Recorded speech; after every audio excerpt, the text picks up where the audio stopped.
والفريقين من عرب ومن عجم سنة دنيا عليكم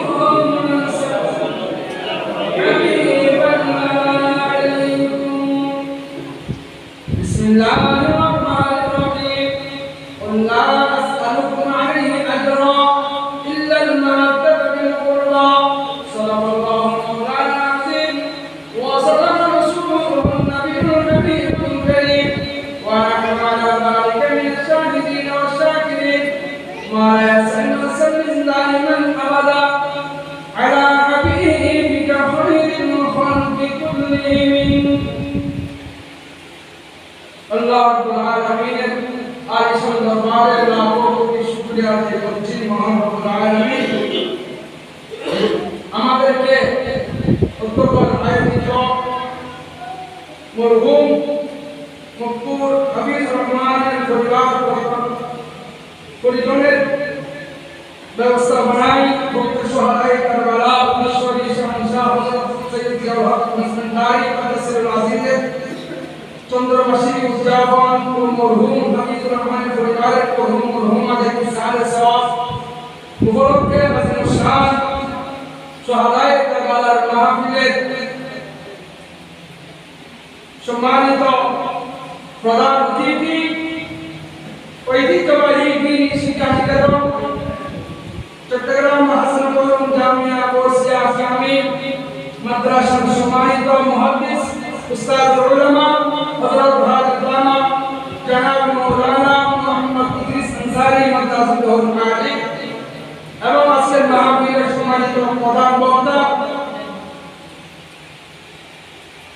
শায়েখ জগতের উজ্জ্বল নক্ষত্র মুজাফফরপুর হামিদিয়া নসিবিয়া সুন্নিয়া মাদ্রাসার সম্মানিত সুবাদ তরুণ উদীয়মান বক্তা জনাব মাওলানা মুহাম্মদ জাহিদ ইসলাম আজহারি মাদ্রাসাতুল আলী এবং মাগরিবের পর থেকে দীর্ঘক্ষণ কোরআন ও হাদিসের আলোকে গুরুত্বপূর্ণ তকলিফ পেশ করেছেন ঐতিহ্যবাহী দ্বীনি শিক্ষা নিকেতন দোলই কাদিরহাট বসিয়া হামিদিয়া হাদিয়া আলী মাদ্রাসার সম্মানিত শিক্ষক তরুণ বক্তা জনাব মাওলানা হাফেজ মোহাম্মদ শহীদ ইসলাম ফারুকী মাদ্রাসাতুল আলী এবং আজকের মাহফিলের আরো অসংখ্য উলামায়ে কেরাম উপস্থিত আনবেন এবং বিশেষ করে আজকের মাহফিলে উপস্থিত আছেন কন্যকার হলা আপাইতুস সালাম জামে মসজিদের সম্মানিত ইমাম বন্ধুবর হাফেজ মাওলানা মুহাম্মদ তৌসিফ রাজা কাদরি এবং আপনাদের সম্মুখে সুরিত কণ্ঠে নাতে রাসূল এবং শহাদায়ে কারবালার স্মরণে মানতেওয়াত শুনিয়েছেন বসিয়া মুমিনিয়া কামিল মাদ্রাসার সম্মানিত শিক্ষার্থী বন্ধুবর মাওলানা হাফেজ মোহাম্মদ সাহেব রাশেদ ইসলাম কাদরি সহ আমার সামনে বসা মুরব্বিয়ানি کرام সুবহানাল্লাহ সুবহানাল্লাহ আসসালামু আলাইকুম ওয়া রাহমাতুল্লাহি তাআলা ওয়া বারাকাতুহু। আল্লাহ রাব্বুল আলামিনের শাহী দরবারে লাখো কোটি শুকরিয়া আদায় করছি। মহান রব্বুল আলামিন আমাদেরকে এত সুন্দর একটি মাহফিল এত সুন্দর একটি অনুষ্ঠানে বর্ষা এই অসংখ্য বৃষ্টির মধ্যেও আল্লাহ রাসূলের স্মরণে আহলে বাইতের প্রেম মোহাম্মদ নিয়ে আজকের মাহফিলে বসার সুযোগ দিয়েছেন, সেই জন্য সবাই উচ্চ স্বরে শুকরিয়া আদায় করি। আলহামদুলিল্লাহ। আরেকটু উচ্চ আওয়াজে বলি আলহামদুলিল্লাহ। এবং লক্ষ কোটি দরুদ সালামের নজরানা পেশ করছি রহমতুল আলামিন মুতাসাম ফুন মাকা মুহাম্মদ রাসূলুল্লাহ সাল্লাল্লাহু তাআলা আলাইহি ওয়াসাল্লামের নুরানি কদমে সমস্ত আম্বিয়া کرام সহ সমস্ত সাহাবায়ে کرام আওলাদ রাসূল খোলাফায়ে রাশিদিন শহাদায়ে کرام বিশেষ করে তাদের স্মরণে আজকের মাহফিল যে কারবালার ময়দানে থেকে 130 ডিগ্রি থেকে মুমিন মুসলমান ও মুনাফিক মুসলমান পরিচিত লাভ করেছে সেই শাহাদায়ে কারবালার যারা শহীদ হয়েছে নবী আগানের প্রতি সহায় নামায় মাকাম ইমাম হোসেন রাদিয়াল্লাহু তাআলা সহ স্মরণ করছি আল্লাহ রাব্বুল আলামিন যেন শাহাদায়ে কারবালার ওসিলায় আমাদের দুনিয়া এবং আখিরাত উভয় জাহানে কামিয়াবি নসিব করুন সকল আমিন। সমস্ত স্মরণ করছি বিশেষ করে যার চন্দ্রবার্ষিকী কিশোরী হযরত ইসলাম সাহেব হযরত সৈয়দ ভান্ডারী কদ্দাসিরুল আজিজ কে স্মরণ করছি। আরো বিশেষ করে স্মরণ করছি যে আহলে বাইতের রাসূলের মহব্বত আমাদেরকে শিখিয়েছেন, যে জাতে পাকে ওসিলায় আমরা এগুলা করতে শিখেছি। আহলে বাইতের রাসূলের মহব্বত করতে শিখেছি। ইমাম আহলে সুন্নাত কাজী বিল্লাহ কারে রমজান সানি ওয়াসল করেন খাদা ইমাম আজিজ হক আল কাদরি শেখ খাদা রাহমাতুল্লাহ স্মরণ করছি। এবং আজকের মাহফিলের ওসিলা নিয়ে আল্লাহ রাব্বুল আলামিনের দরবারে বলে করছি মরহুম হাবিবুর রহমানের পরিবারের পক্ষ থেকে যারা আল্লাহর নামে সাড়া দিয়ে আল্লাহর মহব্বতে বাস হয়েছেন এবং আমরা যারা শরীক শামিল হয়েছি, আমাদের আত্মীয়স্বজন সহ আমাদের মেহেরবান মাওলা যারা যারা অবস্থ হয়েছেন, আল্লাহ রাব্বুল আলামিন প্রত্যেকের কবর আযাবকে নাজাত দান করুন সবাই বলুন আমিন। আজকের মাহফিলের আয়োজকদের শুকরিয়া আদায় করছি যারা অক্লান্ত পরিশ্রমের মাধ্যমে আমাদেরকে আল্লাহর রাসূলের স্মরণ করার জন্য সুযোগ করে দিয়েছেন। আসলে ওয়াজ হচ্ছে যেমন তেমন শব্দ নয়, ওয়াজ এমন একটি শব্দ, ওয়াজের অর্থ হচ্ছে নসিহত, উপদেশ। ওয়াজের ইসলাম হচ্ছে শিক্ষা প্রতিষ্ঠানের মতো। আমরা যদি আমাদের পরিবারের মধ্যে, যদি আমাদের সমাজের মধ্যে, আমাদের এলাকার মধ্যে যদি এইসব আলোচনা না হয়, এইসব ওয়াজ নসিহত যদি উঠে যায়, তাহলে ভবিষ্যৎ প্রজন্ম যারা আসছে তারা ইসলামের কথা শুনবে না, তারা ইসলামের কথা জানবে না, তারা নসিহত কি তারা বুঝবে না। আমি যদি আমার পরিবারের মধ্যে, আমার পরিবার পরিজন নিয়ে যদি এরকম একটা অনুষ্ঠান করি, আমার পরিবার নিয়ে, আমার পরিবারকে যদি আমি আহলে বাইতের রাসূলের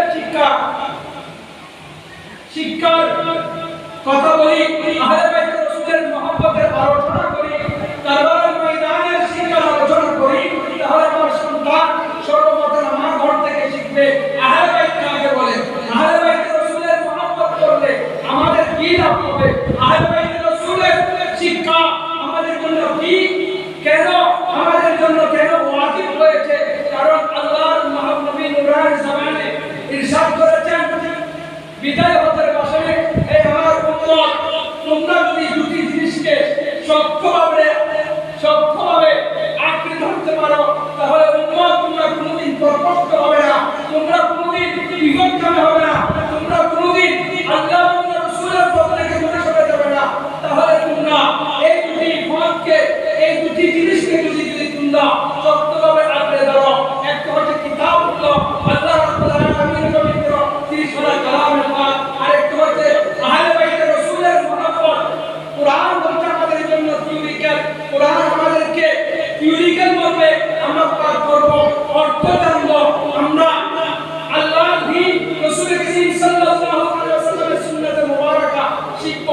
আমরা কিভাবে এই কোরআনের শিক্ষাকে প্র্যাকটিক্যাল আমাদের পরিবারের মধ্যে, আমাদের জীবনের মধ্যে আমরা এটা প্রতিষ্ঠিত করব। কারবালার ময়দানে ইমাম আলী মাকাম ইমাম হোসেন রাদিয়াল্লাহু তাআলা সেই শিক্ষা আমাদেরকে দিয়েছেন। বলুন সুবহানাল্লাহ।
বুলন্দ হয়, এই সুবহানাল্লাহ যদি আমরা বড় করে বলতে পারি, এই সুবহানাল্লাহ যদি আমরা আল্লাহ আল্লাহ রাসূলের সুন্নাত করে বলতে পারি, এই সুবহানাল্লাহ তারপরে হাসরের ময়দানে আমাদের জন্য মিজানের যে মিজান আমাদের আমলনামা মাপা হবে, ওই আমলনামা পূরণ করার জন্য সুবহানাল্লাহ আমাদেরকে সাহায্য করবে। বলুন সুবহানাল্লাহ।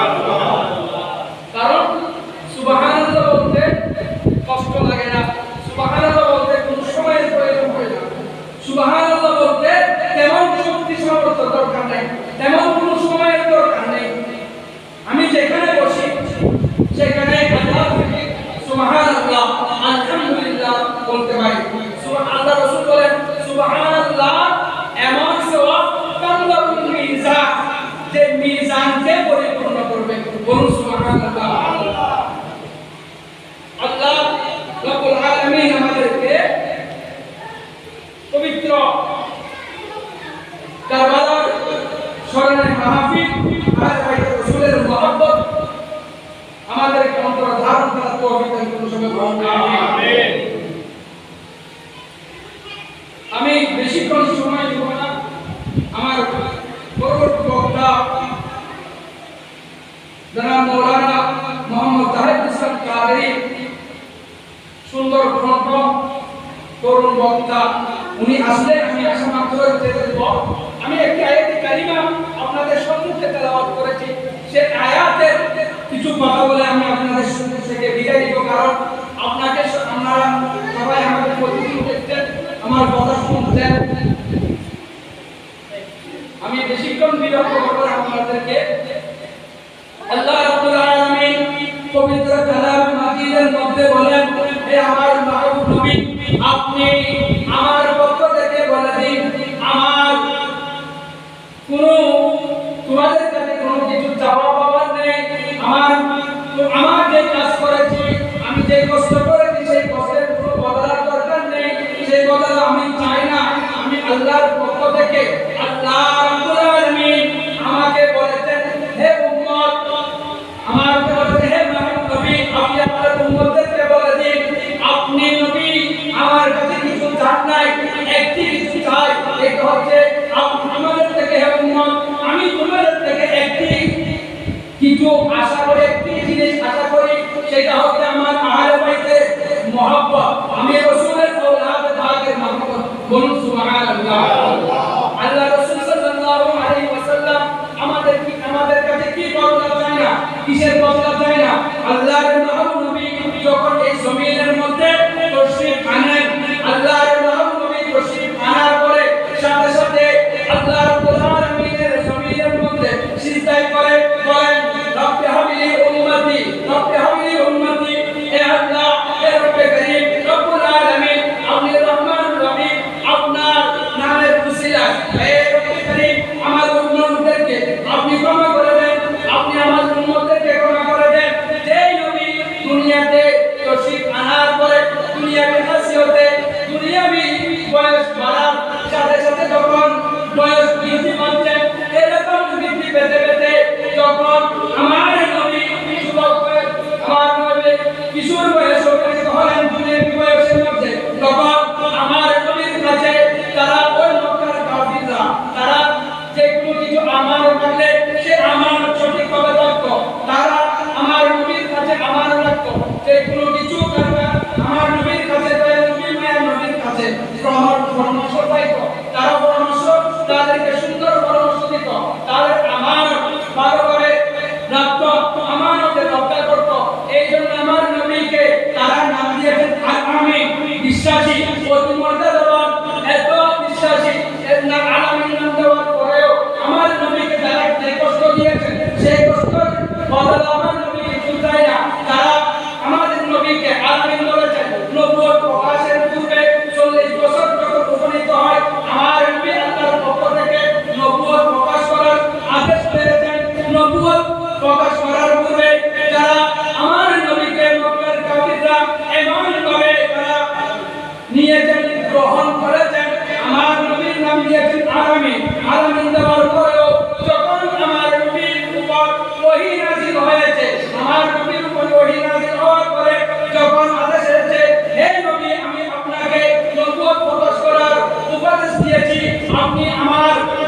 ইসলামের দাওয়াত দিতে যখন থেকে আমার নবী ইসলামের দাওয়াত দিতে শুরু করলো তখন থেকে যারা আমার নবীকে আলামিন বলে ডাকতো, যারা আমার নবীকে মর্যাদা দিত, অতি মর্যাদাবান বলে নামে বিশ্বাস করতো, তারা আমার নবীকে কেউ পাগল বলছে, কেউ জাদুকর বলছে, কেউ নতুন ধর্মের প্রচারণা করছে, এক একজন এক একভাবে অপমান অপদস্থ করছে। আমার নবী সেই কিছু বদলা চায় না। আমার নবীকে তারা শুধু অপমান কথাবার্তার মাধ্যমে অপমান করে নাই, তারা শুধু অপমানের মাধ্যমে কষ্ট দেয় নাই। আমার নবী যখন রাস্তা দিয়ে চলাচল করতো তারা আমার নবী ওই চলার পথে কাটা মিশিয়ে দিত। আমার নবী হাঁটার সময় দুনিয়াবি জমিনের মধ্যে আল্লাহর জমিনের মধ্যে যখন ইসলামের দাওয়াতের জন্য চলাফেরা করতো আমার নবী কষ্ট পেত। সেই কষ্টের বদলা চাই না। আমার নবী সেই বদলার সেই কষ্টের কোনো কিছু বদলা আমাদের কাছে চাই নাই। আর কি চাই নাই? আমার নবী যখন আল্লাহ রাব্বুল আলামিনের ইবাদত করত, আল্লাহর জমিনে যখন সিজদা করত, আল্লাহ রাব্বুল আলামিনের সিজদা করত, ওই সময় মক্কার মুশরিক কাফিররা আমার নবীর নামের উপর, আমার নবীর পিঠ মুবারকের উপর ওই উটের নাড়ি মুড়ি ময়লা যুক্ত জিনিস তুলে দিত। এই এত কষ্ট দেওয়ার পরেও আমার নবী তাদের জন্য দোয়া করে নাই, এমনকি সেই বদলাও চাই নাই আমাদের কাছ থেকে। আমি তোমাদের জন্য এত কষ্ট করেছি, আমার হাতের পথে তারা টাকা দিয়েছে, সেই কষ্ট করেছি, আমি সেই বদলা চাই না। আমি যখন আল্লাহ রাব্বুল আলামিনের ইবাদত করছি, তখন ইবাদত করার সময় আমি যখন আল্লাহর জমিনে সিজদা করি তখন আমার উপর উটের নাড়ি মুড়ি পশুর নাড়ি মুড়ি দিয়ে দিত, আমাকে কষ্ট দিত, সেই কষ্ট চাই না। আমার নবীকে আবু লাহাবের পরিবার পক্ষ থেকে পাগল বলেছেন, জাদুঘর বলেছেন, এটাও আমি তোমাদের কাছে কোনো বদলা চাই না। আমার নবীকে এত কষ্ট দেওয়ার পরেও আমার নবী বদলা চাই না।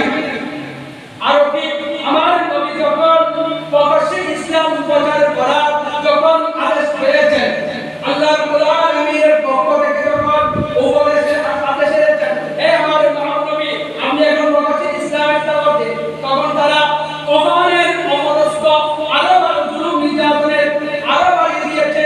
বাড়িয়ে দেওয়ার পরে শুধু এখানে থেমে নাই, এখানে থেমে যাবে নাই, তারা আমার নবীকে শিয়াবে আবি তালিবের মধ্যে 3 বছর পর্যন্ত বন্দী করে রেখেছেন, খানাপিনা বন্ধ করে দিয়েছেন, পানিও বন্ধ করে দিয়েছেন। শুধু চাচা আবু তালেবের ভয়ে তারা সরাসরি আক্রমণ করতে পারে না।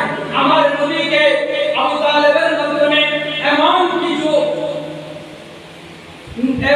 কথা বলেছেন, হে আবু তালেব আপনার কলিজা মুহাম্মদ যদি আমাদের কাছে স্বর্ণ অলংকার চায়, আমাদের কাছে যদি মর্যাদা চায়, সম্মান চায়, তাহলে আমরা তাকে স্বর্ণ দিব, তাকে মর্যাদার স্থানের মধ্যে বসিয়ে রাখবো, তাকে স্বর্ণ দিয়ে টাকা পয়সা দিয়ে দিনার দিরহাম দিয়ে তাকে কি করে দিয়ে রাখবো, তার বিবাদ সে করবে, আমাদের কোনো বাধা নেই। তবে তাকে আমাদেরকে একটি নতুন ধর্ম প্রচারণা থেকে বিরত থাকতে হবে।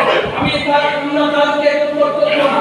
এত কিছু বলার পরেও আমার নবী বলেন আমি তো আমার জন্য আসি নাই, আমি এসেছি আমার উম্মতকে জাহান্নাম থেকে জান্নাত বানানোর জন্য, আমার উম্মতকে অন্ধকারের পথ থেকে আলোর জগতে আনার জন্য এসেছি।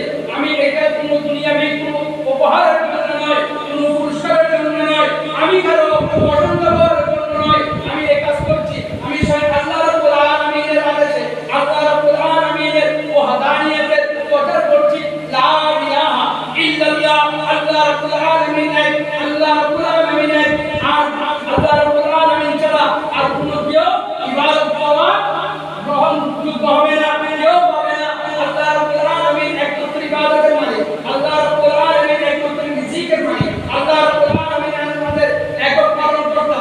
আমি আল্লাহ রাব্বুল আলামিনের ওয়াহদানিয়ত প্রচার করার জন্য, আল্লাহ রাব্বুল আলামিনের ওয়াহদানিয়ত আল্লাহর এই জমিনের মধ্যে প্রতিষ্ঠা করার জন্য আমি আল্লাহ রাব্বুল আলামিন আমাকে প্রেরণ করেছেন। বলুন সুবহানাল্লাহ।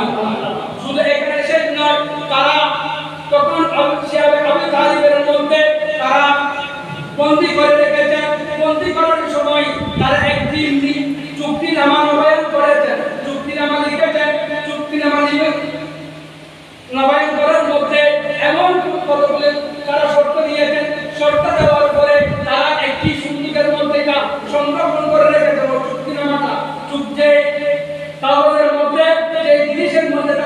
চুক্তি করে ওই চুক্তিনামাটা একটি সিন্ধুকের মধ্যে গ্রহণ তারা সংরক্ষণ করে রেখেছেন। সংরক্ষণ রাখার পরে এটার বয়স যখন 3 বছর হয়েছে, আল্লাহর মহান নবী চাচা আবু তালিব বলেন, চাচা হে আমার চাচা, আপনি আমার কথা শুনুন। তারা আমাকে বন্দী করার সময় যে চুক্তিনামা নবায়ন করেছেন, যে চুক্তিনামা লিপিবদ্ধ করেছেন, এটা যেখানে সংরক্ষণ করে রেখেছেন, এখানে সেই চুক্তিনামা আর নেই। এখানে শুধু একটি নাম ব্যতীত, লা ইলাহা ইল্লাল্লাহ, আল্লাহর নাম ব্যতীত তারা যে চুক্তি করেছেন, যে চুক্তি লিখেছেন, শর্তাবলী লিখেছেন, সেই শর্তাবলী, সেই চুক্তিনামা তাদের কাছে যারা সংরক্ষণ করেছেন, ওই সিন্ধুকের মধ্যে শুধু আল্লাহর নাম ব্যতীত আর কিছুই নাই। তুমি তাদেরকে এই কথা বলো।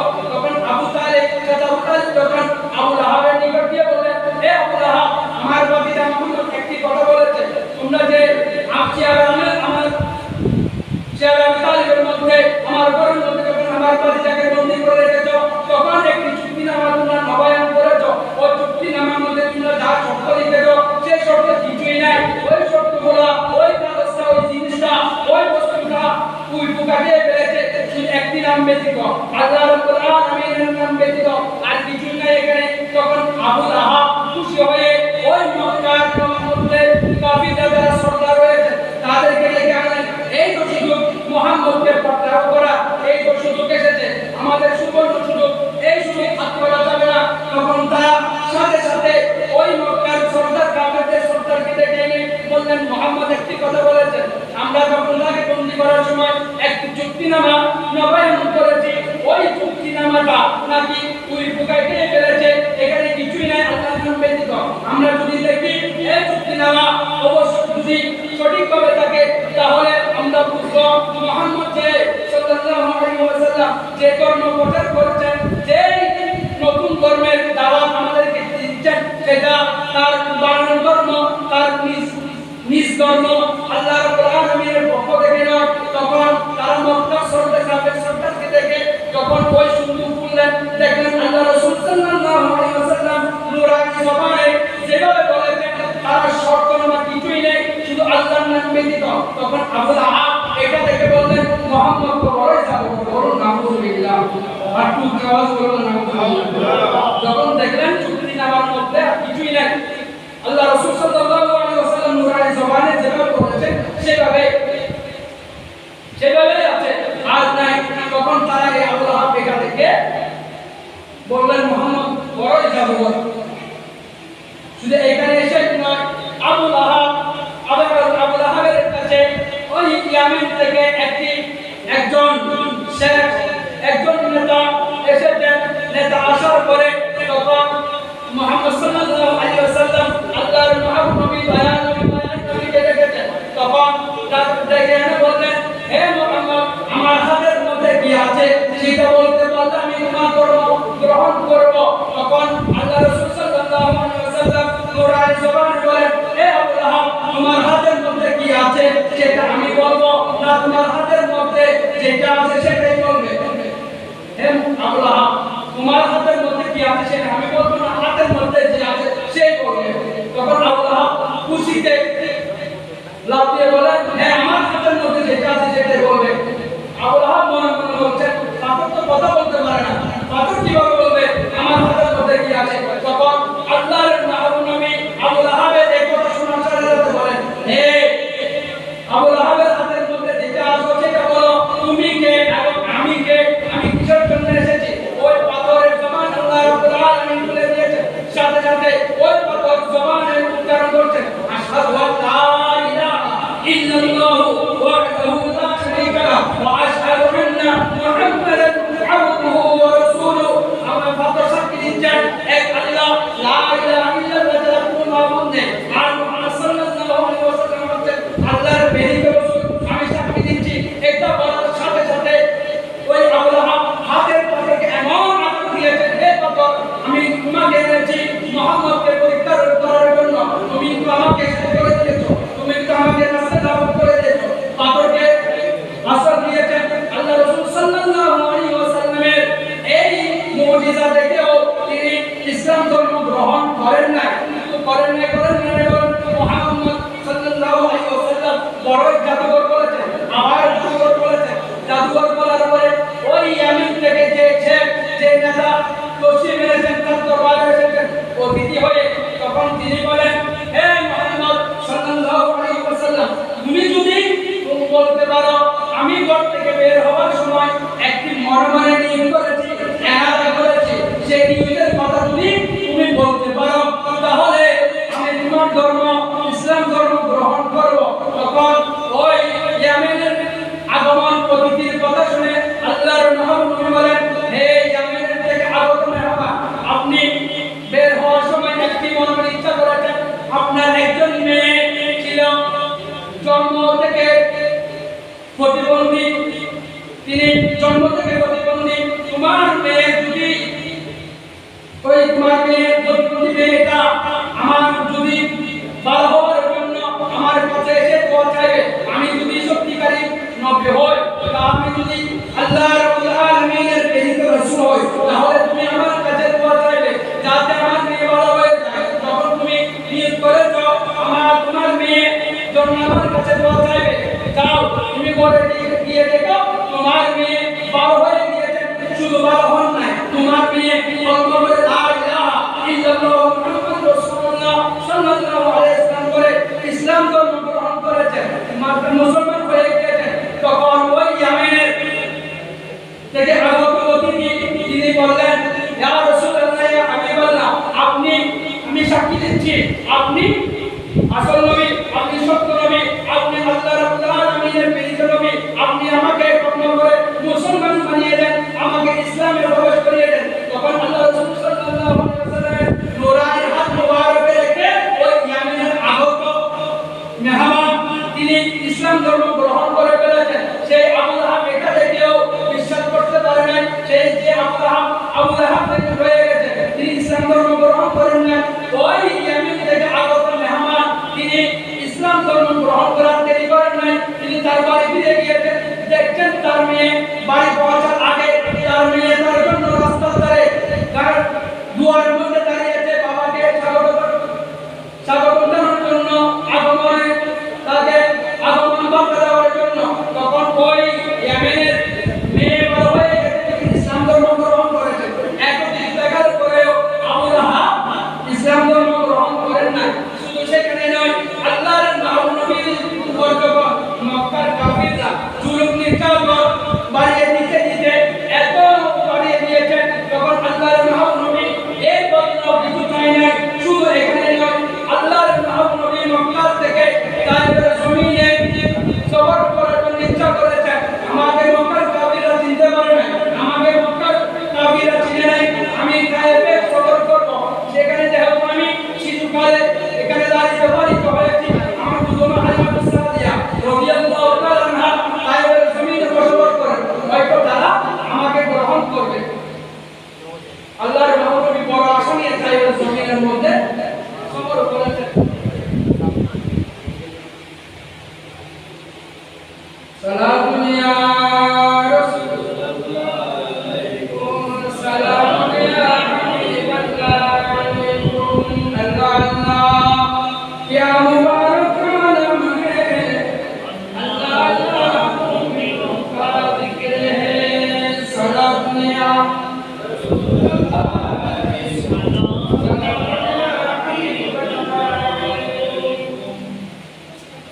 আল্লাহর নবী তাইফ সফর করেছেন, তাইফ ভ্রমণ করেছেন বড় আশা নিয়ে, হয়তো মক্কার কাফিররা আমাকে চিনতে পারে নাই, তাইফের মানুষ আমাকে গ্রহণ করবে। আমি কারণ সেখানে শিশুকালে লালিত পালিত হয়েছে, সেখানে বড় হয়েছে, আমার দুদুমা হালিমা সাদিয়া রাদিয়াল্লাহু তাআলা আনহা এলাকা, তারা আমাকে সাদরে গ্রহণ করবে। বড় আশা নিয়ে তাইফ ভ্রমণ করেছেন। তাইফ ভ্রমণ করার পরে তারা তাদের তাইফবাসীকে যখন তাদের ইসলামের দাওয়াত দিচ্ছেন, আল্লাহর নবী ইসলাম দাওয়াত দেওয়ার পরে তারা দাওয়াত গ্রহণ করার পরে কথা, তারা আরো বেশি আল্লাহর নবীর উপর জুলুম নির্যাতনের স্টিমুলার আরো বাড়িয়ে দিয়েছেন। শুধু এখানে শেষ নয়, তাদের শিশু সন্তানদেরকে ছোট ছোট বাচ্চাদেরকে বলেছেন,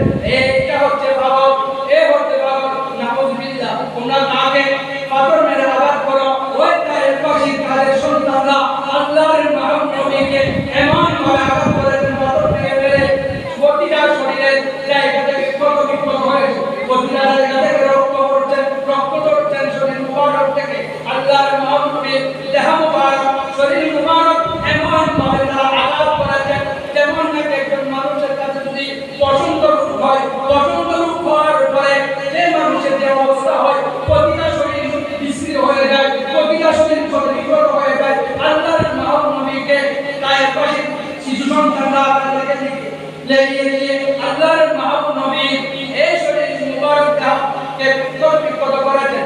এটা দেখার সাথে সাথে যাওয়ার সাথে সাথে আসমান থেকে জিবরাইল আলাইহিস সালাম তশরীফ এনেছেন। আসমান থেকে জিবরাইল আলাইহিস সালাম তশরীফ এনেছেন। বলুন সুবহানাল্লাহ।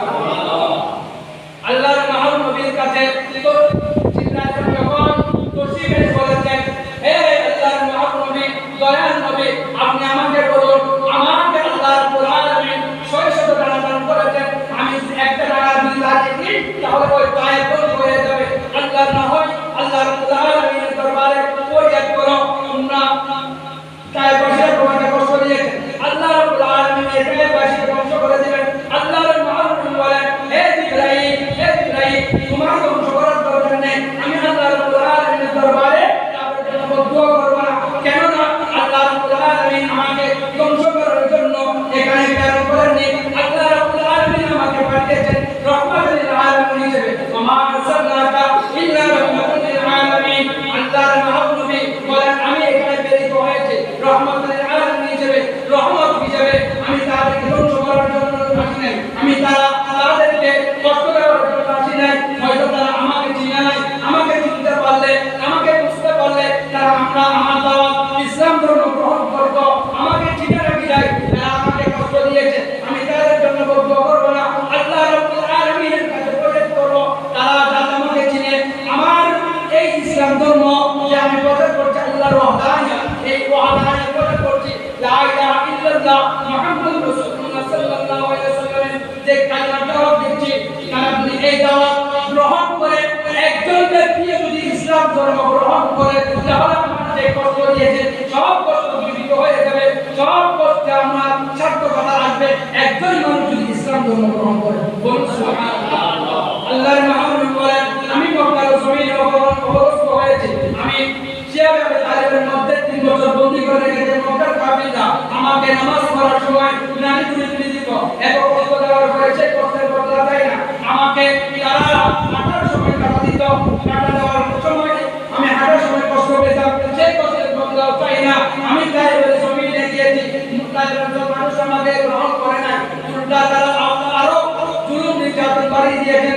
তাদের সন্তানদেরকে নিয়ে দিয়ে পাথর মেরে মেরে আমার দেহ মুবারক কত বিক্ষত করেছেন, আমাকে এত কষ্ট দিয়েছেন। সেই কষ্টের বদলা আমি চাই না, আমি কিছু চাই না। আল্লাহ রাব্বুল আলামিন যখন এই কোরআনের আয়াত নাযিল করেন, কুল্লা আসলাতু আলাইহি আজরা ইল্লা মাওয়াদাতা ফিল কুরবা, হে উম্মত, আমি তোমাদের জন্য যা কষ্ট করেছি, তোমাদেরকে জাহান্নাম থেকে জান্নাতি বানানোর জন্য আয়ামে জাহান্নামের থেকে অন্তরের টুকরে আলো জগতে এনেছি। তোমাদের তোমরা মানুষ ছিলা নামে মাত্র, তোমাদের আচার আচরণ চতুষ্পদ জন্তু চাইতে খারাপ ছিল, আমি তোমাদেরকে সত্যিকারের মানুষ হিসেবে বানিয়েছি, আমি তোমাদেরকে মানুষ হিসেবে মানুষত্ব ফিরিয়ে দিয়েছি, তোমাদেরকে জাহান্নাম থেকে জান্নাত বানিয়েছি। এত কষ্ট করেছি, এই কষ্টের বদলা আমি চাই না, আমি শুধু চাই আল্লাহ রাব্বুল আলামিনের পক্ষ থেকে। আল্লাহ রাব্বুল আলামিন বলেন, কুল্লাহ, হে মাহবুব, আপনি বলেন, লা আসলাতু আলাইহি আজরা ইল্লা মাওয়াদাতা ফিল কুরবা। উম্মত, আমি তোমাদের জন্য যা কষ্ট করেছি ওই কষ্টের বদলা চাই না, আমি শুধু আল্লাহ রাব্বুল আলামিনের পক্ষ থেকে একটি জিনিস চাই, সেটা হচ্ছে আমার আহলে বাইতে রাসূলের মহব্বত ভালোবাসা। বলুন সুবহানাল্লাহ, বলুন সুবহানাল্লাহ। আল্লাহর মাহবুব বলেন, আমি এত কষ্ট করেছি, সে কষ্টের বদলা চাই না, শুধু আমার আহলে বাইতের মহব্বত। কারণ আমার আহলে বাইতের মহব্বতের কথা আল্লাহ রাব্বুল আলামিন পবিত্র কালামে মাজিদের মধ্যে বলেছেন। আমরা আহলে বাইতের মহব্বতের শিক্ষা থেকে পাবো যদি আমরা দেখি ইসলামের দ্বিতীয় খলিফা উমর বিন খাত্তাব রাদিয়াল্লাহু তাআলা উমর বিন খাত্তাব রাদিয়াল্লাহু তাআলা আনহু ইসলামের দ্বিতীয় খলিফা, যিনি অর্ধজাহান শাসন করেছেন, যার জামানায় বাঘ এবং হরিণ একসাথে বিচরণ করত, শিয়াল কুকুর একসাথে বিচরণ করত, যার আশা দেখলে, যার চালচলন দেখলে, যে রাস্তা দিয়ে উমর বিন খাত্তাব রাদিয়াল্লাহু তাআলা হাঁটতো, চলাচল করত, ওই রাস্তা দিয়ে ইবলিস শয়তানও চলাচল করত। কেমন উমর বিন খাত্তাব রাদিয়াল্লাহু তাআলা সাধারণ ইসলামের অর্ধজাহানের খলিফা দ্বিতীয় খলিফা ওমর বিন খাত্তাব রাদিয়াল্লাহু তাআলা আনহুর কাছে একটি নালিশ এসেছে আব্দুল্লাহ বিন ওমর রাদিয়াল্লাহু তাআলা আনহুর পক্ষ থেকে। আব্দুল্লাহ বিন ওমর রাদিয়াল্লাহু তাআলা আনহু ইমাম হুসাইন রাদিয়াল্লাহু তাআলা আনহু বন্ধু ছিল। তারা ইমাম হুসাইন রাদিয়াল্লাহু তাআলা আনহু আব্দুল্লাহ বিন ওমর রাদিয়াল্লাহু তাআলা আনহু একটি মাঠে গিয়েছেন খেলার জন্য। খেলতে খেলতে এক সময় আব্দুল্লাহ বিন ওমর রাদিয়াল্লাহু তাআলা আনহুর পক্ষ থেকে প্রস্তাব আসেন, হে হুসাইন চলো আমরা দৌড়াদৌড়ি প্রতিযোগিতা দিই, কে আগে পাস হয়, কে প্রথম হতে পারে, কে পাস হতে পারে। এই কথা শোনার সাথে সাথে ইমাম হুসাইন রাদিয়াল্লাহু তাআলা আনহু বলেন, গোলামের সাথে কিসের প্রতিযোগিতা, গোলামের সাথে কিসের প্রতিযোগিতা দিব আমি? তখন আব্দুল্লাহ ইবনে ওমর রাদিয়াল্লাহু তাআলা বলেন, হুসাইন তুমি কি বলছো, আমাকে গোলাম বলছো? ইমাম হুসাইন রাদিয়াল্লাহু তাআলা বলেন, শুধু তুমি নয় গোলাম, তোমার বাবা বলেন তুমি গোলামের বাচ্চা গোলাম, গোলামের সাথে প্রতিযোগিতা হয় না মানে। তখন এই কথা শুনে আব্দুল্লাহ ইবনে ওমর রাদিয়াল্লাহু তাআলা মনে কষ্ট নিয়ে এসেছেন, বাবার কাছে নালিশ করেছেন। বাবা তখন খেলাফতের মধ্যে রয়েছে। ওমর বিন খাত্তাব রাদিয়াল্লাহু তাআলা ওকে যখন নালিশ করেছেন, ওমর বিন খাত্তাব রাদিয়াল্লাহু তাআলা বলেন, হে আমার সন্তান, হে আমার বৎস, এই নালিশ এখানে হবে না, বিচার এখানে হবে না, সেই বিচার হবে জুমার দিন মসজিদে নববীর মধ্যে খুতবা দেওয়ার সময়। তখন ওমর বিন খাত্তাব রাদিয়াল্লাহু তাআলা আনহুর বেটা আব্দুল্লাহ বিন ওমর রাদিয়াল্লাহু তাআলা আনহু খুশি হওয়ার পরে তখন দিন যেতে যেতে যখন জুমার দিন আসলেন, আব্দুল্লাহ বিন ওমর রাদিয়াল্লাহু তাআলা আনহু দাঁড়িয়ে বললেন, হে আমার পিতা, আপনি বলেছেন বিচার করবেন, আমাকে ইমাম হুসাইন রাদিয়াল্লাহু তাআলা আনহু আমাকে গোলামের বাচ্চা গোলাম বলেছেন, আমাকে গোলাম বলেছেন, শুধু আমাকে নয় আপনাকেও গোলাম বলেছেন। আপনি খেলাফতের মুসলিমের মধ্যে আছেন, আপনি ইসলামের দ্বিতীয় খলিফা, আপনাকে গোলাম বলেছেন, আমাকে গোলাম বলেছেন। তখন ওমর বিন খাত্তাব রাদিয়াল্লাহু তাআলা আনহু বলেন, ইমাম একদিকে মাওলা আলী রাদিয়াল্লাহু তাআলা আনহু বসা মসজিদে নববীর মধ্যে। তখন ইমাম হুসাইন রাদিয়াল্লাহু তাআলা আনহু ডাকে বলেন, হে হুসাইন তুমি কি বলেছো আমার সন্তানকে আব্দুল্লাহ বিন ওমর রাদিয়াল্লাহু উমরকে বলেছো গোলামের বাচ্চা গোলাম? তখন ইমাম হুসাইন রাদিয়াল্লাহু তাআলা বলেছেন, হ্যাঁ আমি বলেছি গোলামের বাচ্চা গোলাম। তখন ওমর বিন খাত্তাব রাদিয়াল্লাহু তাআলা বলেন, হে হুসাইন তুমি যে গোলামের বাচ্চা গোলাম বলেছো, তুমি কি সেটা লিপিবদ্ধ করতে লিখে দিতে পারবা? তখন ইমাম হুসাইন রাদিয়াল্লাহু তাআলা বলেন, কেন লিখে দিতে পারবো না, আমি লিখে দিতে পারবো। আপনি গোলাম, আপনার ছেলেও গোলাম, আপনার বাচ্চাও গোলাম, আপনি গোলাম, আপনার ছেলেও গোলাম, গোলামের বাচ্চা গোলাম। তখন ওমর বিন খাত্তাব রাদিয়াল্লাহু তাআলা বলেন, হে হুসাইন তুমি যদি আমাকে লিখে দাও গোলামের বাচ্চা গোলাম। তখন ইমাম হুসাইন রাদিয়াল্লাহু তাআলা সাথে সাথে লিখে দিয়েছেন গোলামের বাচ্চা গোলাম। তখন ওমর বিন খাত্তাব রাদিয়াল্লাহু তাআলা ওই কাগজ সাথে নিয়ে গর্ব করে বলেছেন, আমি এতদিন পর্যন্ত গোলামি করেছি আল্লাহ রাব্বুল আলামিনের প্রেরিত রাসূল সাল্লাল্লাহু আলাইহি ওয়াসাল্লামের ইসলাম ধর্ম গ্রহণ করে সাহাবী হয়েছি, আল্লাহ রাসূলের খিদমত করেছি, আমি সার্টিফিকেট পাই নাই, আমি সিদ্দিক রাদিয়াল্লাহু তাআলা জামানায় আল্লাহ রাসূলের গোলামি করেছি, সার্টিফিকেট পাই না, আমি শাসন করছি আল্লাহর মহানবীর গোলামের উপর, আমি এত কিছু করার পরে গোলামির সার্টিফিকেট পাই না, আমি কোনো সনদ পাই নাই, আমি আজকে সনদ পেয়েছি। হে আমার নবী সাহাবীরা তোমরা শুনে রাখো, আমি যখন ইন্তেকাল করব, আমাকে যখন কবরস্থ করবা, ইমাম হুসাইন রাদিয়াল্লাহু তাআলা লিখিবা গোলামের বাচ্চা গোলাম, এই গোলাম লিখাটা আমার কবরের ভিতরে দিবা। যখন মুফতি নবী আমাকে সওয়াল জবাব করবে, মুফতি নবী যখন আমাকে সওয়াল করার জন্য প্রশ্ন করার জন্য আমার কবরে আসবেন, তখন আমি এই কাগজ দিব। ইমাম আলী মাকাম ইমাম হুসাইন রাদিয়াল্লাহু তাআলা আল্লাহ রাসূল সাল্লাল্লাহু আলাইহি ওয়াসাল্লামের আওলাদ, আল্লাহ রাসূল সাল্লাল্লাহু আলাইহি ওয়াসাল্লামের দরিদ্র ইমাম হুসাইন আমাকে গোলামের সার্টিফিকেট দিয়ে দিয়েছেন। বলুন সুবহানাল্লাহ। ওমর বিন খাত্তাব রাদিয়াল্লাহু তাআলা যিনি আশরাফ মুবাশশির দশজন সাহাবী আল্লাহর জমিনে থাকতে জান্নাতের সার্টিফিকেট পেয়েছেন, সেরকম দশজন সার্টিফিকেট প্রাপ্ত ব্যক্তির মধ্যে দ্বিতীয়জন হচ্ছে ওমর বিন খাত্তাব রাদিয়াল্লাহু তাআলা।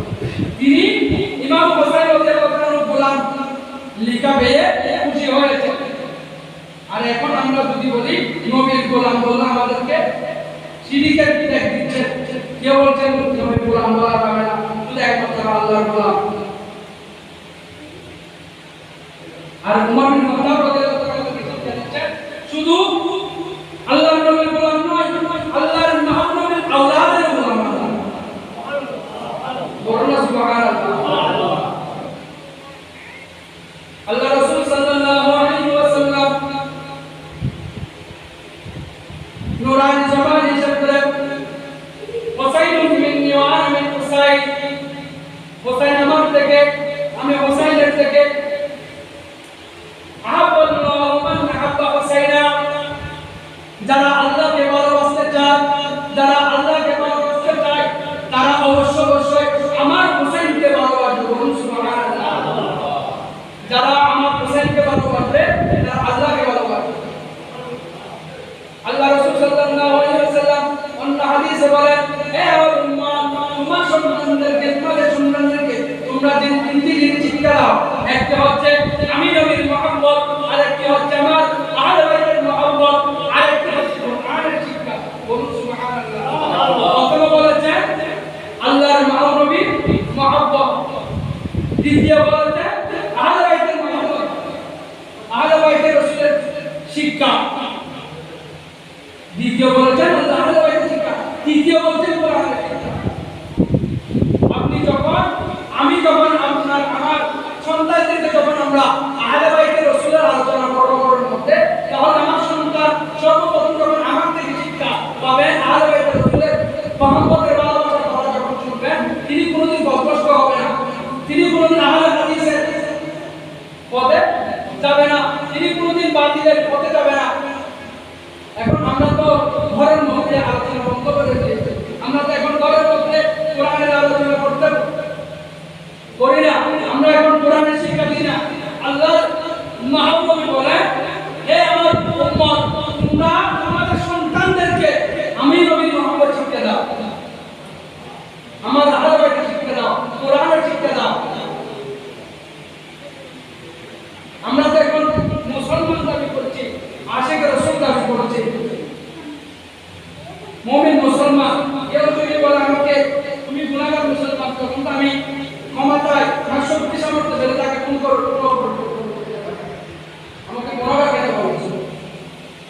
আমার ভিতরে কত গুনাহ আছে সেটা একমাত্র আল্লাহ রাব্বুল আলামিন। এখন আমার সন্তান মুসলমান ধর্ম গ্রহণ, মুসলমান করে কুল্লু মাওলুদিন ইউলাদু আলা ফিতরাতি ফাআবাওয়াহু ইউহাফিদানিহি আও ইউনাসসিরানিহি আও ইউমাজ্জিসানিহি। প্রতিটা সন্তান আল্লাহর জমিনের মধ্যে মুসলমান করে, মুসলমান হয়ে ফিতরাতের উপর ইসলামের উপর গ্রহণ করে।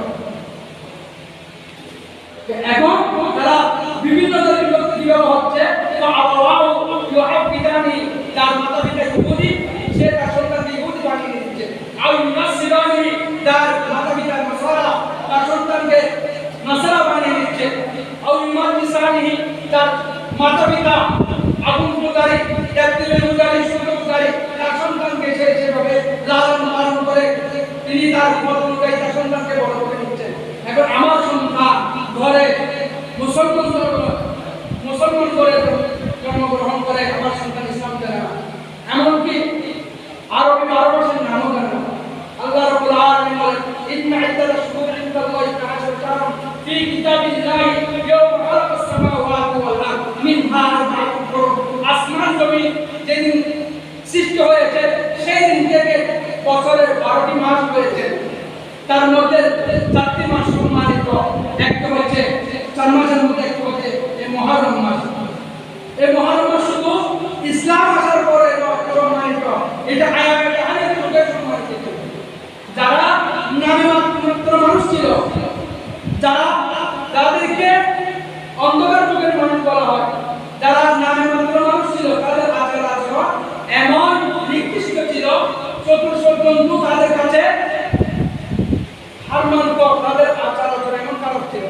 সেই যুগেও এই 4টি মাসে সম্মানিত ছিল। একটা হচ্ছে মুহররম মাস, রজব মাস, জিলহজ, মুহররম, রজব মাস, এই 4টি মাস সম্মানিত। এই সময় তারা আয়ামে জাহেলের যুগেও এই 4টি মাস যখন উপস্থিত হতো, তারা মানুষ আর বইতে পড়া, তারা নির্ভয়ে চলাফেরা করতে পারত। তাদের যুদ্ধের জন্য যে অস্ত্র ধ্বংস করে অথবা তারা সংরক্ষণ করে রাখতো, তারা বের করতে চাকরি পাঠাতেন। তখন মানুষ, যারা গরিব মানুষ, ক্ষমতাহীন মানুষ, ক্ষমতাওয়ালা মানুষ আর ক্ষমতাহীন মানুষ উভয় সমানভাবে চলাফেরা করতো, কেউ তাকে বই দিত না। এই সময়ে এই মাসগুলা সম্মানিত ছিল। এখন আমার সন্তান এই মাসগুলো সম্মান করে দূরের কথা, মাসের নাম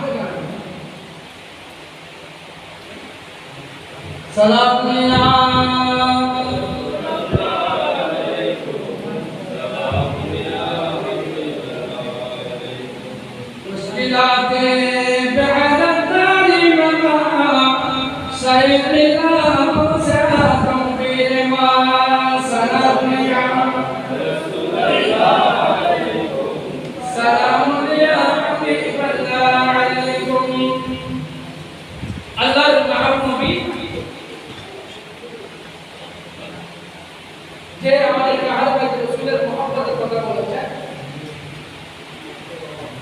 আল্লাহ রাব্বুল আলামিন বলতে কালাম মাটিতে বলেছেন, কুল ইন কান আবাউকুম ওয়া আবনাউকুম ওয়া ইখওয়ানুকুম ওয়া আজওয়াজুকুম ওয়া আশীরাতুকুম ওয়া আমওয়ালুন ইqtarabtumuha ওয়া tijaratun takhshawna kasabaha ওয়া masakin tardawnaha ahabba ilaykum min Allahi wa rasulihi ওয়া jihadin fi sabilihi fatarabbasu hatta ya'tiya Allahu bi amrihi wallahu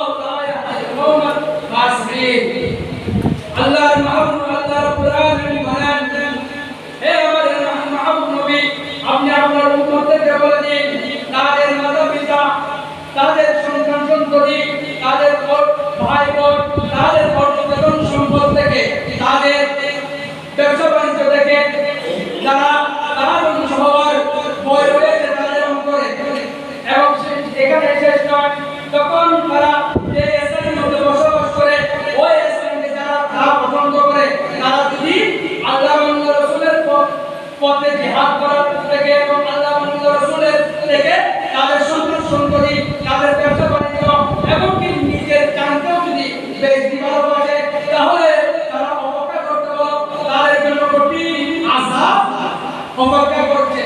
যদি আল্লাহ এবং রাসূলকে এবং আল্লাহর রাস্তায় জিহাদ করা থেকে যদি নিজের মাতা-পিতা, নিজের সন্তান-সন্ততি, নিজের পরিচিত সম্পদ, নিজের ব্যবসা-বাণিজ্য, নিজের ঘর-বাড়িকে যদি বেশি পছন্দ করে, যেটি বেশি ভালোবাসে, যা পূর্ণ হওয়ার উপকরণ রয়েছে, এটা যদি তাদের অন্তরে ভয় থাকে, তারা যদি এটাকে বেশি প্রাধান্য দেয়, আল্লাহ এবং রাসূল থেকে, আল্লাহর রাস্তায় জিহাদের থেকে যদি তারা বেশি প্রাধান্য দেয়, তাদের জন্য কঠিন আযাব অপেক্ষা করছে।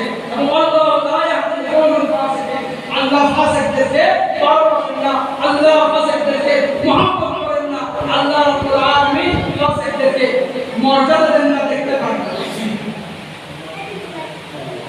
আল্লাহর মাহবুব নবী এই হাদিসে মুবারক অনুযায়ী যদি আমরা এখানে বলেছেন, কোরআনের মধ্যে বলেছেন আল্লাহ এবং রাসূলকে ভালোবাসেন, আল্লাহ এবং রাসূলের রাস্তায় জিহাদ করা থেকে এই আয়াত কথা অন্য হাদিসের মধ্যে রয়েছে। আল্লাহ রাব্বুল আলামিন বলেন, মান আহাব্বাহুমা আহাব্বানি, যারা আমার এই দুই নাতিকে ইমাম আলী মাকাম, ইমাম হাসান, ইমাম হোসেন রাদিয়াল্লাহু তাআলাকে ভালোবাসবে, মান আহাব্বাহুমা, যারা এই দুইকে ভালোবাসবে, আহাব্বানি, তারা আমাকে ভালোবাসলো, ওয়া মান আহাব্বানি আহাব্বাহুল্লাহ, যারা আমাকে ভালোবাসলো, তারা আল্লাহ রাব্বুল আলামিনকে ভালোবাসলো, ওয়া মান আহাব্বাহুল্লাহ আদখালাহুল জান্নাহ, বলুন সুবহানাল্লাহ। আল্লাহর মাহবুবী মুরাদ সমাজে বলেন, মান আহাব্বাহুমা আহাব্বানি ওয়া মান আহাব্বানি আহাব্বাহুল্লাহ, ওয়া মান আহাব্বাহুল্লাহ আদখালাহুল জান্নাহ, যারা আমার এই দুই নাতিকে ভালোবাসবে, তারা আমাকে ভালোবাসলো, তারা এই দুই নাতিকে ভালোবাসলো, যারা আমাকে ভালোবাসলো, যারা আমাকে ভালোবাসলো, তারা আল্লাহকে ভালোবাসলো, আর যারা আল্লাহকে ভালোবাসলো, আল্লাহ রাব্বুল আলামিন কালবি হাজারের ময়দানের মধ্যে যাদেরকে জান্নাত প্রবেশ করবে, বলুন সুবহানাল্লাহ। আমার আবাবাদুমা আবাবাদানি, জেনে রাখো হে আমার উম্মত, তোমরা জেনে রাখো, শুনো, তোমরা যদি আমার এই দুই নাতির সাথে শত্রুতা পোষণ করো, আমার এই দুই নাতির সাথে যদি তোমরা দুশমনি করো, আবাবাদুমা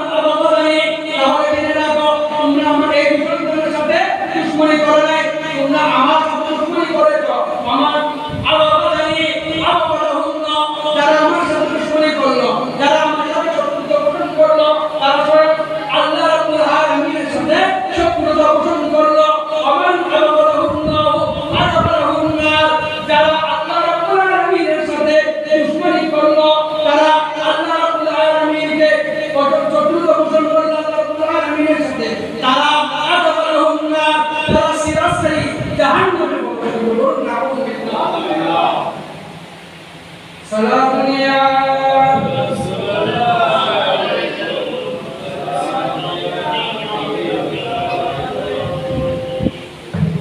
আল্লাহর মাহবুব নবী বলেন, যারা আমার এই দুনিয়া থেকে ভালোবাসলো, যারা আমার এই দুনিয়া থেকে মহব্বত করলো, তারা আমাকে মহব্বত করবে। অন্য হাদিসের মধ্যে রয়েছে, হে আমার উম্মত, তোমরা আমার এই দুনিয়া থেকে মহব্বত করো, কারণ আমাকে মহব্বত করার কারণে, আমাকে মহব্বত করো আল্লাহ রাব্বুল আলামিনের মহব্বতের কারণে, আমাকে আমার দুনিয়া থেকে যদি ভালোবাসো তাহলে তোমরা আমাকে ভালোবাসো, আমার দুনিয়া থেকে ভালোবাসো, আমাকে ভালোবাসো, আমাকে ভালোবাসলে তোমরা আল্লাহ রাব্বুল আলামিনকে ভালোবাসো, আর আল্লাহ রাব্বুল আলামিনকে ভালোবাসলে দুনিয়া এবং আখিরাত উভয় জাহানে তোমরা কামিয়াব হয়ে যাবে। এই দুনিয়াতে ভালোবাসা আমাদেরকে অবশ্যই দরকার। এখানে নয়, এই দুনিয়া থেকে নয়, আল্লাহ রাব্বুল আলামিনের রাসূল মুবারককে যারা ভালোবাসে তারা দুনিয়া এবং আখিরাতে কোন স্থানের মধ্যে কোন জাহানের ভয়ের কারণ নেই।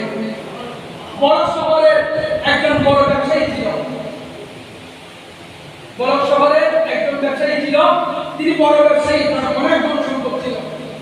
তিনি মারা যাওয়ার পরে তার সম্পদ বণ্টিত হচ্ছে, বিভাগে বিভক্ত হয়ে তার দুই সন্তানের মাঝে, দুই সন্তান মাঝে যখন সম্পদ বন্টন করা হয়েছে, এখন আল্লাহর মাহবুব নবী তিনটি চুল মোবারক ছিল। এখন ওই চুলগুলা বন্টন হওয়ার সময় ভাইয়ের মধ্যে একজনকে বিজাপুত করে বড় শহরের ওই ব্যবসায়ীর মধ্যে, তিনি বড় ব্যবসায়ী ছিলেন, অনেকজন সম্পদের মালিক ছিলেন, তিনি অনেকজন সম্পদের মালিক, তিনি অনেক ব্যবসার মালিক, এভাবে ব্যবসা করতে করতে অনেক বড় ব্যবসায়ী হয়ে গিয়েছেন। তিনি মৃত্যুবরণ করেন, তার ব্যবসা বাণিজ্য, তার কোন সম্পদ, তার দুটি সন্তান রয়েছে, ওই দুই সন্তানের মাঝে যখন তারা ভাগ করে নিচ্ছেন বিভাগে, তার সব সম্পত্তি, তার সব ব্যবসা বাণিজ্য তারা দুই ভাগে বিভক্ত করে নিয়েছেন, সমানভাবে ভাগ করে নিয়েছেন। ভাগ হওয়ার পরে আল্লাহর মাহবুব নবী যে তিনটি চুল মুবারক রয়েছে, এগুলা ভাগ করার সময় বললেন, এটা কিভাবে নিব? এক ভাই, বড় ভাই বললেন, হে ভাই, তুমি একটি আল্লাহর মাহবুব নবীর চুল মুবারক নাও, আর আমি একটা নিই। এখন দ্বিতীয়টা কি করব? তৃতীয়টা। তখন বললেন, বড় ভাই বললেন, হে আমার ছোট ভাই, তাহলে শুনো, এখন তো আমরা দুই ভাই দুটা চুল মুবারক নিয়ে নিয়েছি আল্লাহর মাহবুব নবী, তৃতীয় যে চুলটা রয়েছে ওই চুলটা আমরা মধ্যখানে কেটে নিই। তখন ছোট ভাই বললেন, হে আমার বড় ভাই, এটা আমি করতে পারবো না, আল্লাহর মাহবুব নবীর চুলের উপর কিভাবে আমি কেটে চালাবো সেটা আমি করতে পারবো না, সেটা আমার সঙ্গে সম্ভব হবে না। তখন বললেন, বড় ভাই বললেন, তাহলে এখন কি হবে?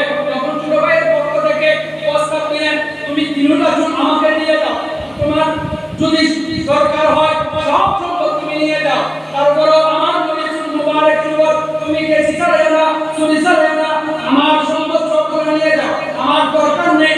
আমার দরকার হচ্ছে আল্লাহর মাহবুব নবীর চুল মুবারক, আল্লাহর মাহবুব নবীর চুল মুবারকের মহব্বত। এই মহব্বত করে তিনি যখন প্রস্তাব দিয়েছেন, বড় ভাই তার স্ত্রীর সাথে পরামর্শ করতে গিয়েছে। পরামর্শ করার সময় পরামর্শ করতে গিয়ে বলেন, আমার ছোট ভাই বলছেন, আল্লাহর মাহবুব নবী তিনি চুল তিনটা তিনি নিয়ে যাবেন, চুল মুবারকটা। এখন সর্ব আমাকে দিয়ে দিচ্ছেন, নারীরা কটা কঠিন হলেও সত্য, নারীরা সম্পদের প্রতি দুর্বল, সম্পদ যেদিকে নারী যত ধন্দ পরিবারের মধ্যে এই সম্পদ নিয়ে আর কোনো কিছু নয়, টাকা পয়সা নিয়ে। কেউ বললেন, আমার টাকাগুলো আমার স্বামীর টাকা দিয়ে সব পরিবার চলে, আবার বলে আমার স্বামীর উপার্জিত সম্পদগুলো কে দিয়ে বাবে শেষ করে দিচ্ছেন। এক একজন এক এক, আর কিছুর জন্যই না, শুধু সম্পদের জন্য। এই সম্পদের কথা যখন বড় ভাই শুনলেন, বললেন, হ্যাঁ তুমি দিয়ে দাও, চুল মুবারক তিনটা দিয়ে দাও, সম্পদ দিয়ে দাও। স্ত্রী পরামর্শ অনুযায়ী ছোট ভাইকে বললেন, হে আমার ছোট ভাই, তুমি আল্লাহর মাহবুব নবীর চুল মুবারক তিনটা নিয়ে যাও, আমাকে সম্পদ দিয়ে দাও। তুমি চুল মুবারক নিয়ে যাও। চুল মুবারক নেওয়ার পরে ওই ছোট ভাইয়ের ঠাকুর সম্পদ কইলা সব সম্পদ বড় ভাইকে দিয়ে চলে গেলেন। তিনি যেতে যেতে পাহাড় অবস্থান করলেন। এদিকে বড় ভাই দিন দিন যে সম্পদ পেয়েছে বাবা অর্জিত সম্পদ, ব্যবসা বাণিজ্য বিশাল, ব্যবসা বাণিজ্য অনেক অগণিত সম্পদ পাওয়ার পরেও এই ভাই দিন দিন ফকির হতে লাগলেন। তার ব্যবসা বাণিজ্য দিন দিন লস হতে লাগলেন। তিনি জায়গা সম্পদ বিক্রি করতে করতে তিনি তার সম্পদ বিক্রি করে ফেলেছেন। ব্যবসা বাণিজ্য শেষ হয়ে গিয়েছে। ওইদিকে ভাই আল্লাহ রাব্বুল আলামিনের প্রিয় রাসূল রাসূল করিম সাল্লাল্লাহু আলাইহি ওয়াসাল্লামের ওই চুল মুবারকের মহব্বত অন্তরে নিয়ে পাহাড়ে গমন করেছেন। দেখছেন তার দিন দিন উন্নত হচ্ছে। তিনি যেখানে হাত দিচ্ছেন সেই হাত দিলে স্বর্ণ হচ্ছে, আর বড় ভাই স্বর্ণ হাত দিলে ছাই হয়ে যাচ্ছে। এই অবস্থায় দেখতে দেখতে বড় ভাই একদিন ফকির হয়ে গিয়েছেন। ফকির হওয়ার পরে ছোট ভাইয়ের কাছে গিয়ে বললেন, হে ভাই, তোমার অনেক সম্পদ ছিল, তোমার এত বড় সম্পদ কোথায় গেল? এত ব্যবসা বাণিজ্য কোথায় গেল? তোমার ব্যবসা বাণিজ্য কোথায় গেল? তখন বড় ভাই বললেন, ছোট ভাই আমাকে লজ্জা দিও না, আমার সব সম্পদ ধ্বংস হয়ে গিয়েছে, ব্যবসা বাণিজ্য ধ্বংস হয়ে গিয়েছে। তুমি একটাই কি এত বিশাল, তুমি কিভাবে এত উন্নতি করেছ? ওই ছোট ভাই বললেন, বড় ভাই, আমি আল্লাহর মহব্বতের চুল মুবারককে মহব্বত নিয়ে এখানে আল্লাহর জমিনের পাহাড়ের মধ্যে যখন এসেছি, আল্লাহ রাব্বুল আলামিন আমাকে দিন নিয়ামত দান করেছেন। এই চুল মুবারক উসিলায় আজকে আমার এই উন্নতি। আর তুমি চুল মুবারককে অপমান করে, চুল মুবারকের মহব্বত না করে দুনিয়াবি সম্পদের প্রতি তুমি ঝুঁকে পড়ে, তোমার এই অবস্থা। তখন ছোট ভাইয়ের কথা শুনলেন। এখন এখানে প্রশ্ন হচ্ছে, আল্লাহর নাম নবীকে চুলকে যদি এত মহব্বত করার পরে যদি এত উন্নতি হয়, তাহলে আল্লাহর নাম নবীর আওলাদ ইমাম হোসেন রাদিয়াল্লাহু তাআলা চুল নয়, আল্লাহর নাম নবীর দাড়ি মুবারক নয়, চুল মুবারক নয়, আল্লাহর নাম নবীর স্বয়ং শরীরের অংশ ইমাম আলী মাকাম ইমাম হোসেন রাদিয়াল্লাহু তাআলা। যারা ইমাম হোসেন, যারা চুল মুবারক যদি মহব্বত কারণে এত উন্নত হয়, যারা চুল মুবারককে মহব্বত না করার কারণে যদি এই অবস্থা হয়, যারা ইমাম আলী মাকাম ইমাম হোসেন রাদিয়াল্লাহু তাআলা আল্লাহ রাসূলের চুল মুবারক নয়, আল্লাহ রাসূলের দেহ মুবারক, যারা চুল মুবারক করতে দিলে তাদের অবস্থা এই পরিণতি। যারা আল্লাহর মাহবুবের আওলাদ এবং ইমাম আলী মাকাম ইমাম হোসেন রাদিয়াল্লাহু তাআলা কারবালার ময়দানের মধ্যে সপরিবারে শাহাদাত বরণ করেছেন, শহীদ করেছেন, তাদের অবস্থা কেমন হবে? চুল মুবারকের মহব্বত করলে যদি উন্নতি হয়, আর আহলে বাইতের মহব্বত করলে তাদের মর্যাদা কি হবে? আর যারা চুল মুবারককে অবহেলা করার কারণে তাদের যদি অবস্থা হয়, যারা আল্লাহর মুহাম্মদের আওলাদ পাককে কারবালার ময়দানের মধ্যে শহীদ করে দিয়েছেন সপরিবারে, তাদের অবস্থা কেমন হবে? কোন কাবের পেটি জিনিসটা নয়। আল্লাহর মুহাম্মদের আওলাদ পাককে যারা শহীদ করেছেন, শুধু সপরিবারে নয়, একজন ছোট মাসুম বাচ্চা ইমাম আলী আসগর রাদিয়াল্লাহু তাআলা দুধের শিশু, তাকে পর্যন্ত পানির বদলে কিনে দিয়েছেন। এভাবে নির্যাতন করেছেন। ইমাম আলী মাকাম ইমাম হোসেন রাদিয়াল্লাহু তাআলা যুদ্ধ করার জন্য চাইলেন। ইমাম আলী মাকাম ইমাম হোসেন রাদিয়াল্লাহু তাআলাকে দাওয়াত দিয়ে নিয়ে গিয়েছেন। তারা ইমাম আলী মাকাম ইমাম হোসেন রাদিয়াল্লাহু তাআলার হাতে বায়াত গ্রহণ করবে বলে দাওয়াত দিয়ে নিয়ে গিয়েছেন।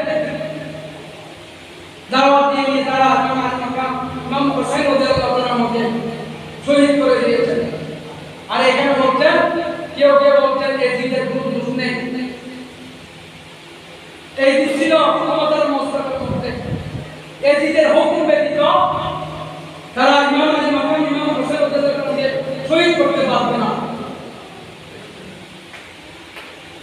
ইমাম আলী মাকাম ইমাম হোসেন রাদিয়াল্লাহু তাআলা দাওয়াত দেওয়ার পরে গিয়েছেন, ওখানে শাহাদাত বরণ করেছেন।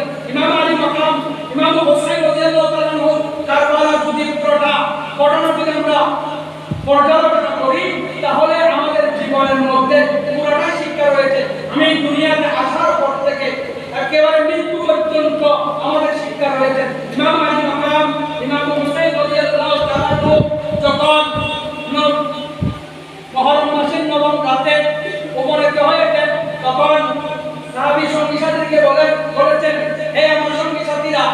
তোমরা শুনো শুনো, এজিদের সাথে তোমাদের কোনো শত্রুতা নেই, তোমাদের সাথে কোনো দুশমনি নেই। এজিদের সাথে যত দুশমনি রয়েছে, এজিদ যত শত্রুনি করছেন আমার সাথে, তোমরা আমাকে দেখে চলে যাও, আমাকে দেখে চলে যাও। তোমাদের জন্য আমি কালকে হাসরের ময়দানে তোমাদের জন্য আমার নারায়ণের কাছে আমি নালিশ করব না, তাহলে তোমরা চলে যাও। তখন ওই সঙ্গে সাথী ৭৭ জন ৮২ জন, তখন তারা বলেন, এই আমাদের মকাম, এই ইমাম, আমাদের ইমাম, আমরা আপনাকে ছেড়ে চলে যাব না।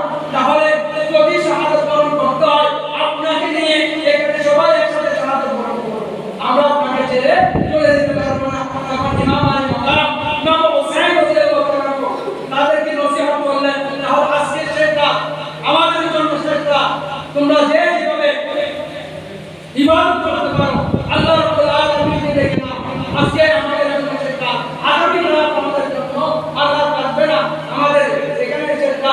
যতটুকু পারো আল্লাহ রাব্বুল আলামিনের ইবাদত করো, রিয়াজত করো, আল্লাহ রাব্বুল আলামিনের দরবারে ফরিয়াদ করো। 10ই মুহররম সপরিবারে একে একে শাহাদাত বরণ করেছেন। সর্বশেষ ইমাম আলী মাকাম, ইমাম হোসেন রাদিয়াল্লাহু তাআলা, ইমাম আলী মাকাম, ইমাম হোসেন রাদিয়াল্লাহু তাআলা এজিদ বাহিনীকে বলছেন, আমাকে দুটি, আমি তোমাদের কাছে দুটি প্রস্তাব করছি। একটি হয়তো আমাকে এজিদের সাথে সরাসরি কথা বলার ব্যবস্থা করে দাও, আর না আমাকে ছেড়ে দাও, আমি মদিনার মুনাওয়ারায় চলে যাব। তারা একটি প্রস্তাব গ্রহণ করেন নাই।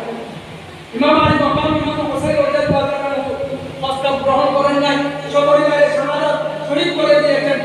শেষ ইমাম আলী মাকাম, ইমাম হোসেন রাদিয়াল্লাহু তাআলা শরীর মোবারকে 72টা আঘাত করেছেন।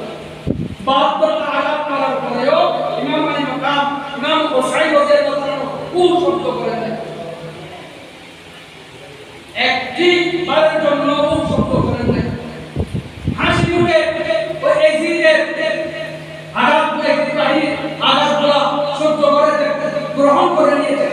একটি সব আমরা দেখুন কিবলা কামড় দিলেও আমরা বলি খুব বলে উঠি, আমরা অনেক কিবলা কামড় পর্যন্ত আমরা সহ্য করতে পারি না। আর ইমাম আলী মাকাম, ইমাম হোসেন রাদিয়াল্লাহু তাআলা কারবালার ময়দানের মধ্যে 72টি আঘাত গ্রহণ করার পরেও, 72টি আঘাত পাওয়ার পরেও একটিবারের জন্য সহ্য করেন।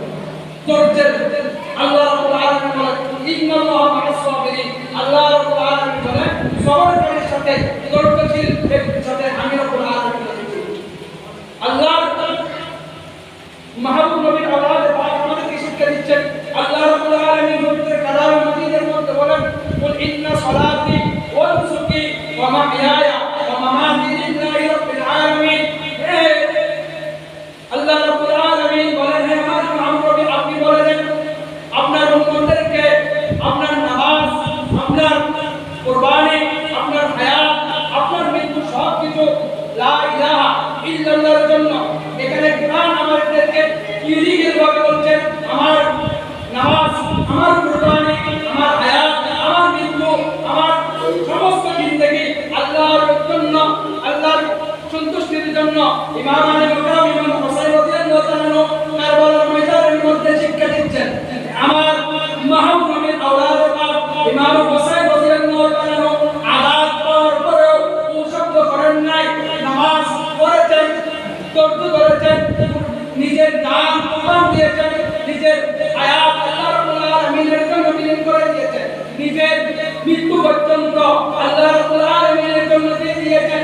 মৃত্যুর সময় তারা যখন শহীদ করবেন, এর পূর্বে আল্লাহর মাহবুব নবীর আওলাদ পাক ইমাম আলী মাকাম, ইমাম হোসেন রাদিয়াল্লাহু তাআলা বললেন, হে এজিদ বাহিনী, আমাকে, আমি মুসাফির, আমাকে দুই রাকাত নামাজ আদায় করার সময় দাও। নারে তাকবীর, নারে রিসালাত, নারে গাউসিয়া। পবিত্র শাহজালাল কারবালা, প্রধান মক্কার আগমন। মারহাবা মারহাবা, আমাদের মাঝে এসে উপস্থিত হয়েছেন আজকে আজিমুল শান সুন্নি সম্মেলনে সম্মানিত প্রধান বক্তা মুজাফফরপুর হাফিজিয়া নজরিয়া সুন্নিয়া মাদ্রাসার সম্মানিত সুপার হযরতুল আল্লামা জনাবে মাওলানা জাহিদুল ইসলাম আল-কাদি মুদাসসিরুল আলী হযরতুল আল্লামা জনাবে মাওলানা জাহিদুল ইসলাম আল-কাদি মুদাসসিরুল আলী মারহাবা একটু আওয়াজ করুন মারহাবা আপনারা এই বিষয়টি এখন পুরোপুরি করছেন আর কাল বিলম্ব না করে আমাদের সংখ্যা করা পাইতে সালাম জামি মসজিদের যে জামাত চলে আসুন আমাদের মাহফিলের স্থানে আজকের মাহফিলের প্রধান বক্তা উপস্থিত হয়েছে আল্লাহ রাব্বুল আলামিন আমাদেরকে এই মাহফিল আমাদের জন্য কাল করে হাসিল ময়দানে নাজাতের ওসিলা বানিয়ে দিন সবাই বলুন আমিন আমার কথা শেষ আল্লাহর মাহবুবের আওলাদ পাক ইমাম আল মাকাম ইমাম হুসাইন রাদিয়াল্লাহু তাআলা আমাদেরকে শিক্ষা দিচ্ছেন আল্লাহ রাব্বুল আলামিন বলেন ওয়াসতাঈনু বিস-সাবরি ওয়াস-সালাহ নামাজের মাধ্যমে সবর করতে বলেছেন নামাজের মাধ্যমে ধৈর্য ধারণ করতে বলেছেন ইমাম আল মাকাম ইমাম হুসাইন রাদিয়াল্লাহু তাআলা ধৈর্য ধারণ করেছেন শুধু এখানে শেষ নয় এমনকি নিশ্চিত শহীদ হবে নিশ্চিত মৃত্যু জানার পরেও আল্লাহর মাহবুবের আওলাদ পাক ইমাম হুসাইন রাদিয়াল্লাহু তাআলা শাহাদাত বরণ করেছেন নামাজের মাধ্যমে যখন নামাজে করেছেন এক রাকাত নামাজ আদায় করেছেন দুই রাকাত নামাজ যখন আদায় করেছেন প্রথম সিজদা দিয়েছেন এমন সময় তিনি শয়তান উপস্থিত হয়েছেন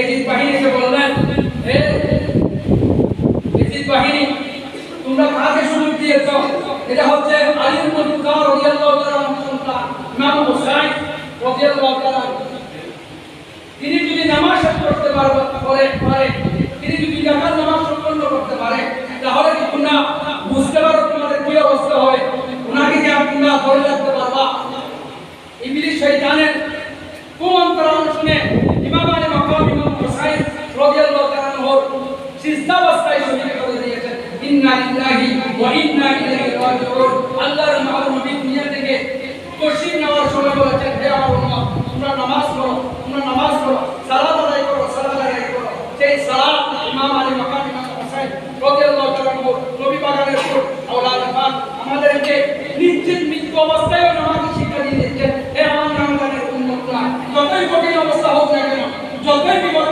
অবস্থায় থাকো না কেন তোমরা কোনোদিন নামাজ ছেড়ো না নামাজ আমাদের জন্য অবধারিত আল্লাহ রাব্বুল আলামিন আমাদেরকে যথাসময়ে নামাজ আদায় করার তৌফিক দান করুন এবং আহলে বাইত রাসূলের মহব্বত ভালোবাসা নিয়ে আমাদের জীবন পরিচালনা করার তৌফিক দান করুন আমিন ওয়া আখির দাওয়ানা আলহামদুলিল্লাহি রাব্বিল আলামিন আমার কথা যদি কষ্ট পেয়ে থাকেন আপনারা আমাকে ক্ষমা করুন আসসালামু আলাইকুম।